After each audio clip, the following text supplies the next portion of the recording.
Okay, we'll stop before we get to our balls, and we do just want to talk a little bit about your career because you have been quite successful, and I want to talk first about your AJHL career.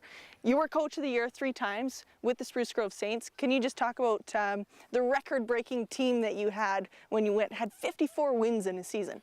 Well, it was really a kind of a magical year that year, and it was a culmination of a building process. When I initially went to Spruce Grove,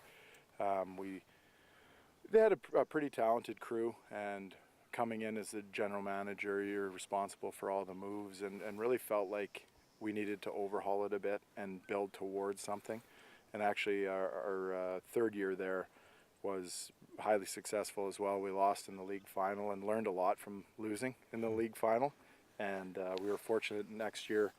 Many thought we'd have a big turnover, and when we came back the next year, we added some key pieces, and it was really just a true team in every sense of the word. It was a neat collection of guys and personalities and really big picture thinkers. Rather than worrying so much about personal success, we've kind of just turned it over and worked towards something bigger than ourselves, and it was pretty neat to be part of something like that.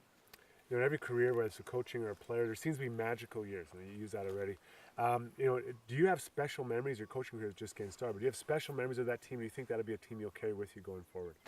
Without a doubt, that's one of that collection of personalities and kids that you remember. And I've been a teacher for a long time, and it's funny how I still remember 2 or 3 classes that stood out. Yeah. You know, it just in a special way because of the connection you had with them, and coaching is like that. Obviously, winning the Western Hockey League championship last year, that's going to be a real fond memory and something really neat. The success of the organization, seeing the rebirth of the Oil Kings in Edmonton is neat to be part of, and certainly that'll go down as a really treasured memory.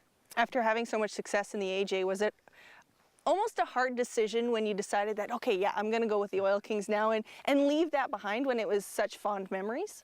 Well, you have to be seen as growing professionally, and I wanted to continue to get better at my craft, and the Alberta Junior Hockey League is an outstanding league, but I felt like I needed to challenge myself, branch out a little bit, take some risk, and in leaving that and joining the Oil Kings, there was expectations for the Oil Kings had really nowhere to go but up. They were coming off a tough season, and I just felt like it would be a good professional opportunity and expand and grow your craft, because as a coach you have to be evolving and getting better, and if you become stagnant, you know, it shows in the play of your players. So you want to be fresh and keep the message, you know, sharp, and you don't do that without changing environments every once in a while.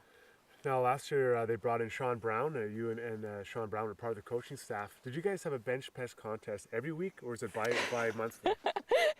I would give the edge to Brownie there. He's a pretty fit guy. See, I made the mistake of letting myself go way out of shape and then having to work hard to get back into it. Old Brownie, he keeps the package tight.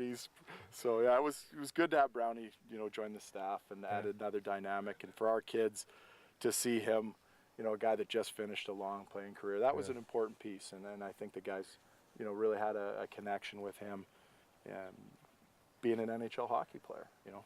Struds, you know what that's like, and when you've experienced it, to be able to pass on even a fraction of what you've learned is so valuable, and I just think that it was a neat dynamic for sure. Well, you guys obviously hit the gym quite a bit, so let's see if that helps you at all on your next shots as we continue down the fairway, 3rd hole.